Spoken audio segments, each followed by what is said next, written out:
So my name is Lynn Cowles. I came into the English department at UT in 2008 and finished the PhD program in 2015. So I finished the master's level in 2010. There's not a terminal master's in UT's English department. So I signed on for the PhD program when I came in and finished in 2015.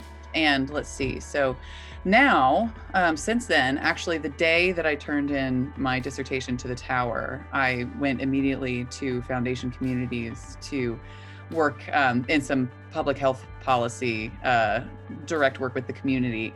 And I still do that now. So it was a kind of a telling transition how like I went from the Tower at UT over to a nonprofit organization to do some public health insurance enrollments. And so I still work in that program now.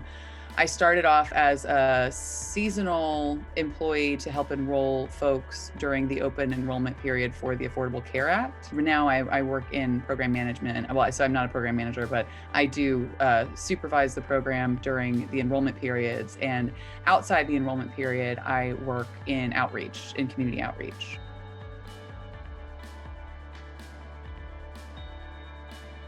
I picked up this job in public health policy because a contact who I knew in the community needed somebody to do the work. And so I did go through an interview process back in October. And honestly, and this is not the first time that I feel like recent or almost people who are almost finishing PhD programs will get this commentary from folks who've transitioned into alternative or into, professions outside of academics. But I did talk a lot in my interview about teaching because I had done so much teaching at UT, and that was such a big part of the kind of like, the life that I had built as an academic.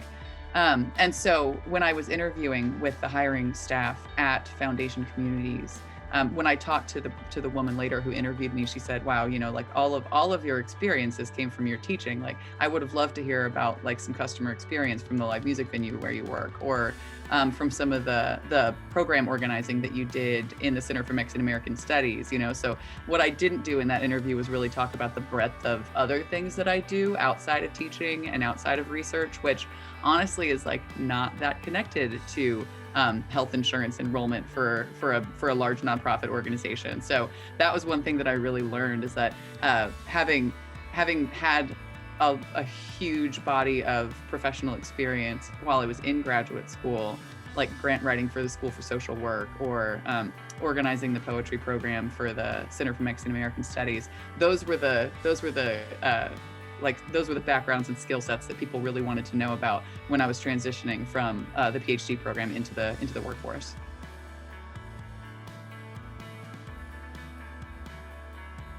The best career advice that I got was actually from one of my graduate advisors when I was telling him about this kind of like professional conundrum that I was in, where I was like, I did really like my dissertation project, and I do still really love teaching, but I wasn't sure if the academic life was the one for me. He said, well, why don't you try to do some other stuff, And so this was and when I say other stuff, I mean like other research assistantships and job opportunities that were available at UT.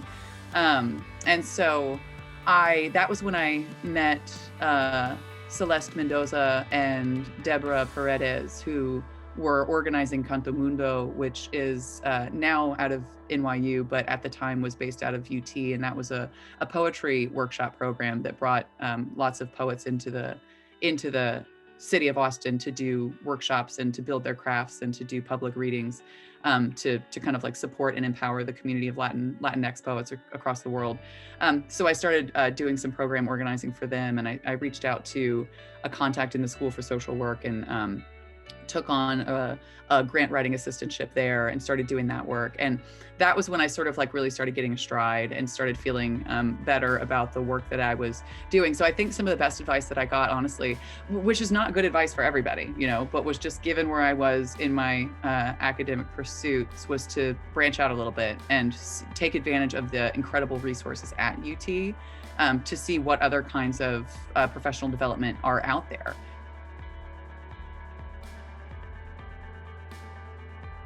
Recently, with the COVID-19 pandemic, all of the work, the client-facing work that my team has done to help people access public health policies and public health programs has been over the phone.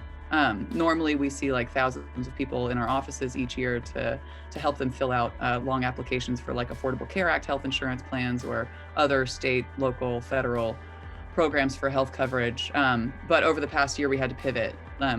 Everything had to go on over the phone, which, presented some really productive scenarios for us. Like we've been working with people all over the state of Texas now, rather than just folks in Central Texas. Because we had to make that shift to phone enrollments. And so that worked really well using very kind of like standard platforms like Google Voice or other like contact center platforms that you don't really have to like pay for. But for the open enrollment period, which happens every November 1st to December 15th every year, we had to make like thousands of phone calls. We had to talk to like, 7,000 people throughout the state of Texas. And you just can't do that using like a series of Google Voice numbers. So the director of financial programs at Foundation Communities asked me to work with various software developers and salespeople for contact centers. And there are many of them out there, to find one that was appropriate to our needs, and then also to help negotiate a price that was affordable to a nonprofit organization who doesn't have a lot of excess capital the way that corporations do.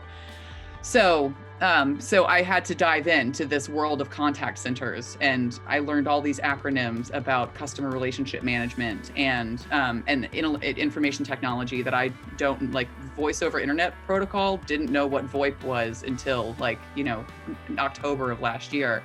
And our timeline was really tight too. So I had like essentially like 6 weeks to scan the entire industry for contact centers, to set up demonstrations with people who manage those things and tweak them and rebuild them for organizations, and then to pick one.